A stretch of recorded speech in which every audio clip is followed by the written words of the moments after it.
River Atlantia, Vinci Atlantia, Victor. My dear friends in Syria, you are an ancient civilization, the Assyrian kingdom, which was part of the great Akkadian Empire in the times of Imana, 43,000 years ago, I believe, and also 27,000 years ago, the Ptolemaic Empire. I don't remember exactly.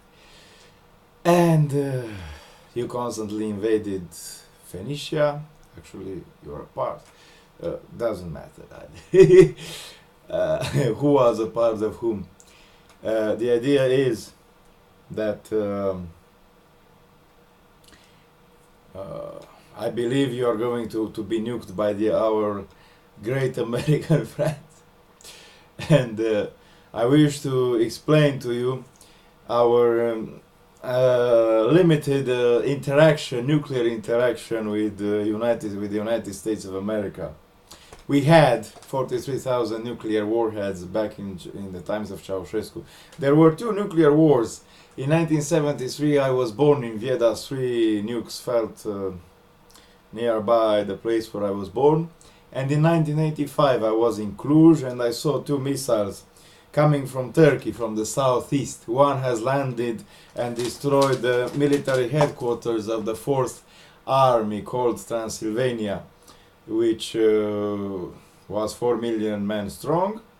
And the other fell on the other part of the city, on the other southern part of the city, and destroyed the Physics Institute of Pata, where it is true some nuclear weapons were developed, but it was a civilian target nonetheless.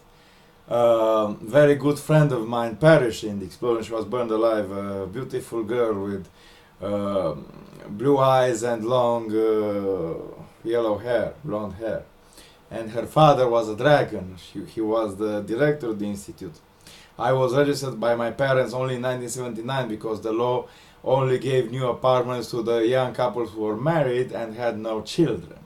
Yes.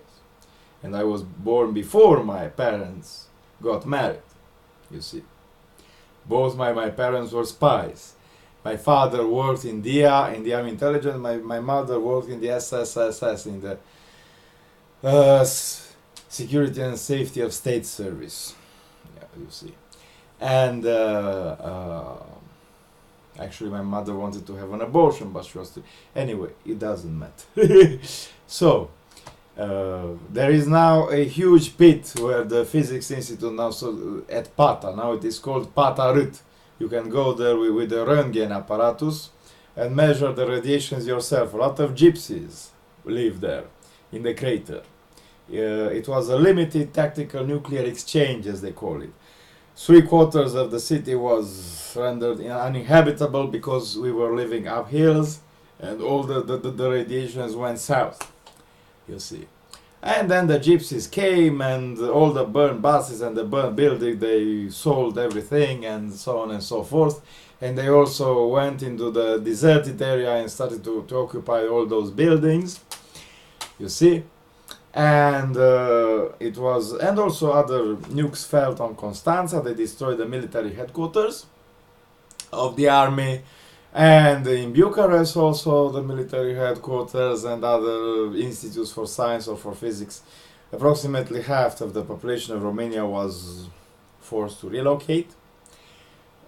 I am now living in nearly the nuked areas, between the 2 nuked areas, and I'm sick of syphilis since 17 years ago. A lot of value was destroyed. I recently asked the United Nations and the United States and Turkey, and I'm very serious about this, to pay $2 quadrillion for the destruction of our country back in 1995. But we were also active. We have vaporized the American fleet sitting there in the Mediterranean, and also the American fleet in the Norway Sea, and also a few of their bases in Central America. But their military bases were not close to their cities, you see. So yes, we killed a lot of their armies, a lot of their soldiers, but none of their civilian population, and they killed a lot of our soldiers and also destroyed a lot of factories. And before the war there was a big map of Romania, said, well, in every city there are such industries, blah blah blah, and now everything is gone. you see. Because most of those industries were closely related to the military industrial complex. Goodbye.